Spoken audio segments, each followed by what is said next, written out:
Today's day 14 of posting on YouTube every single day until I stop. Wow, 2 weeks in, and I have learned so much. I've truly learned so much about myself, about YouTube, about video creation, about audio production, about storytelling, about thumbnail creation, about attention retention, about analytics, data, numbers, followers, subscribers, traffic sources. The last 2 weeks have been freaking jam-packed of learning. And I credit that fully to my content strategy of just posting every single day for the sake of posting and for the sake of learning and absorbing and iterating and creating and just getting those reps in and practicing. And wow, it is treating me super well. And I thoroughly enjoy this rapid learning experience.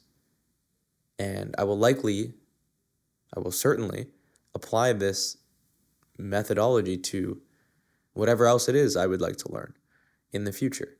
It's kind of like rapid learning.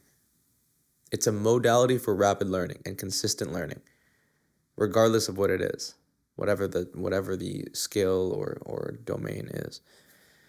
Yeah, I'm having a great time. This is really fun. I am just off the heels of a fantastic weekend up in Whistler. Go check out those 2 videos that I put out if you haven't seen it. It kind of recaps what went down. And it was great. It was awesome to get away from the city, awesome to get away from the constant work that I am doing. I work from home, so majority of my life kind of revolves around my beautiful studio space.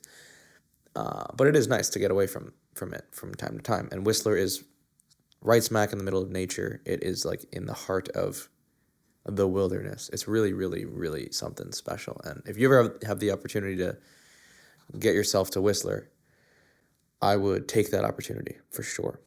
I'm kind of on the more mellow side. It's a Sunday night. Didn't get like the best sleep last night. Was out quite late with some friends. And again, woke up kind of early this morning. Had a great powwow. We all made breakfast together, and then we departed around 1 o'clock. So I'm kind of tired. Decent amount of traveling today. And it was just kind of a recovery day. I was editing some videos, and yeah, just kind of getting this in the can, and gonna get this posted so I can continue the streak. And I'm excited to see how far I go.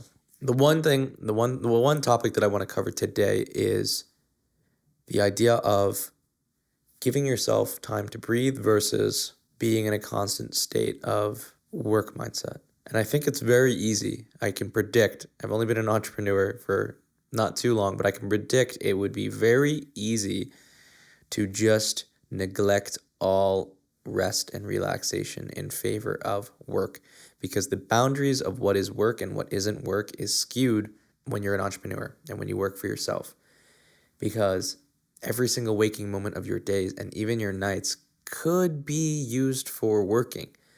It could be used for advancing your career or advancing your business. And I think it's an incredibly valuable skill to acquire early on, the capacity to turn on and off your working mind. And I actually think for myself in particular, given the fact that I work from home, that kind of phenomena is exacerbated. The fact that my workspace and my chill space are all within like 2 feet of each other. It would actually be quite convenient if I had an external studio space that I could kind of compartmentalize my working life from my personal life. But I don't, and I'm not complaining about it. I just have to learn and adapt to the situation that I'm in. And I am continuously doing that. And I'm certainly better. I'm absolutely better than I was when I first started. And that's growth right there for you. And I like to analyze that, and I like to be observant and on top of that growth so that I can stack on top of that. I think that's kind of what growth is. You grow a little bit, observe the growth, and then you can stack on top of it. Observe, grow, observe, grow. But you have to be observational of the growth. If you're unaware of the fact that you are growing or learning, it's hard to stack on top of that or compound that learning because you aren't even kind of aware of what you did learn. So these are great. These one-on-one talks that I have with you are great because it gives me a chance to reflect verbally with the learnings of my life, and it allows me to kind of solidify it into words and then subsequently solidify it onto the internet, which is fantastic because I can ever look back on these videos and visually see where my mindset was at a certain time. That's why I love physically journaling so much. This is very, very, very akin to physically journaling. For that reason in particular, you can look back at your previous writings and see where you were at mentally and then assess the growth or regressing growth that you did or didn't have. It's an amazing thing. It's a beautiful thing. And I said this in one of my other videos. Humans are really bad at like marking progress in their lives mentally. Like it's very difficult to track things just with your brain, whether that be weight loss or like progress in the gym or progress in life. It's very hard to just kind of take mental note and like solidify it and then stack. And that's what writing things down is for, or producing content, or creating art, anything, right? It's solidifying certain ideas, methods, mindsets, all of that. It's a beautiful thing, and I would encourage you, if you are on the fence about creating something or journaling, or just if you don't do that, I truly believe that you are like wholeheartedly missing out on tremendous growth potential and tremendous peace of mind potential as well. When you get all of the stuff that's out of, when you get all of the stuff that's inside of your head, it may be beautiful, it may not be beautiful. But when you get it out of your head and you put it onto paper, or you put it on the internet, or you put it into a canvas, if all of your thoughts have weight, mental weight, what you're doing is you're essentially removing baggage and you're removing load, right? If your brain is a backpack and it is filled to the brim with bricks, writing or creating is like taking the bricks out of your backpack brain and building a house with it. So instead of just aimlessly lugging bricks along your journey in your backpack, your head, you are extracting the bricks and constructing something useful out of it. You're building your house out of the bricks.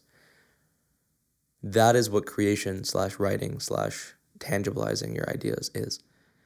It allows you to visualize the progress, right? I can see the house that I'm building.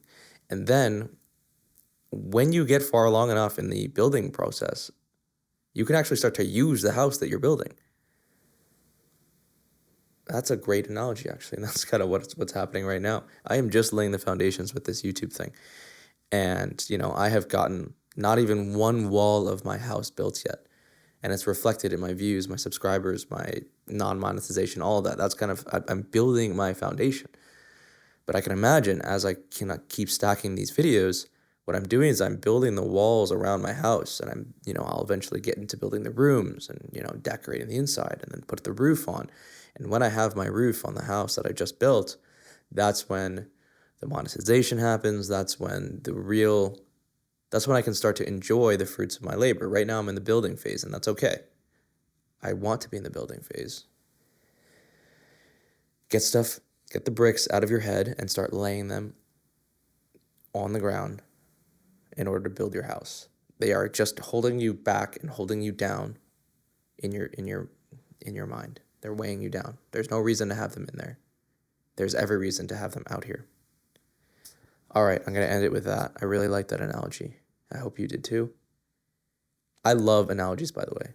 I'm really I have a natural proclivity to be good at analogies. It's it's a hidden talent that I have, in all honesty.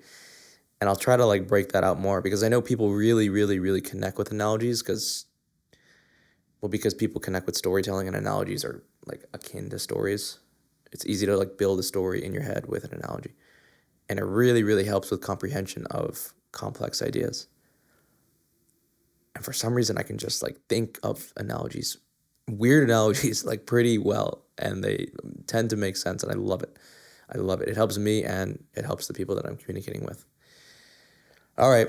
Sorry if I'm kind of chill. Well, not sorry. I'm literally just in a chill mood. It's like, what is it? Almost midnight. I just got to get this video done. And I'm happy that it came out nicely. Everything that I said, I agree with, luckily. I think that's an important thing. I think you should agree with the things that you say majority of the time. I don't think that things should come out of your mouth that you don't agree with. I'm not sure where you're at. I'm not even sure if that's a common thing, but I just find with myself, I agree with most of the things that I say morally and from an introspective standpoint, which I'm happy about. I'm proud of that. I'm not sure if it took a lot of work to get there or if that's just like how most people are, but for me, it's not an issue. I'm happy with what I say majority of the time, and rarely do I misstep with my words. All right, that's enough. I appreciate you a lot, and I want to thank you for watching, and thank you for sharing. I'll see you in the next one. Peace.